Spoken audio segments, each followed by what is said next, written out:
नमस्कार मित्रांनो, कोकण रानातल्या अद्भुत शक्ती या यूट्यूब चॅनलवरती आपलं स्वागत आहे। मित्रांनो, आज मी तुम्हाला एक झाडाची ओळख करून देणार आहे।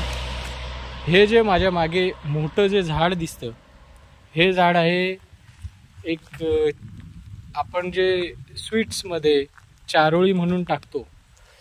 आपलं ह्याच्यामध्ये दिवाळीमध्ये लाडू बनवतो आपण किंवा काही स्वीट्स बनवले त्याच्यामध्ये जर चारोळी आपण टाकतो तर हे चारोळीचं झाड आहे। हे बघा कसे चारोळी आलेले आहेत, हिरवे हिरवे। हे जे छोटे छोटे दिसतात आहे तुम्हाला, हे चारोळी आहेत। जे बारीक आहेत ते चारोळी आहेत आणि हे आता कच्चे आहेत। साधारण मे मध्ये हे पूर्ण तयार होतील। ग्रीन कलर दिसते ते ब्लॅक कलर मध्ये होणार आणि हे वरना खाऊ पण शकतो खाऊन। आता कच्चे असल्यामुळे त्याचं टेस्ट एकदम नॉर्मल लागतो, नाही तर आंबट गोड लागतात हे चारोळी। हे बघा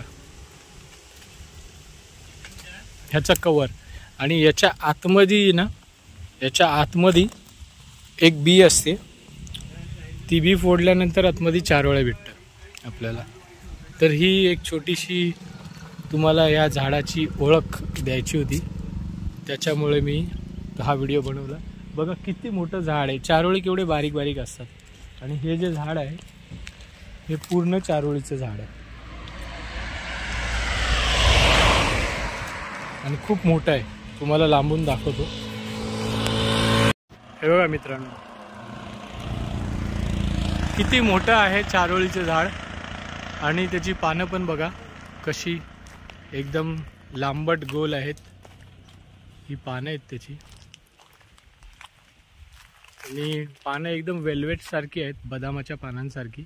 पण ही जरा बदामाची पानं रुंद असतात, ही छोटी आहेत। आता बघा हे कसे ब्राऊन होत चाललेले आहेत। कलर याचा डार्क ब्लॅक होतो आणि आतमध्ये चारोळे असतात। आवडला असेल तर लाईक करा, शेअर करा आणि सबस्क्राईब करा। हे चारोळी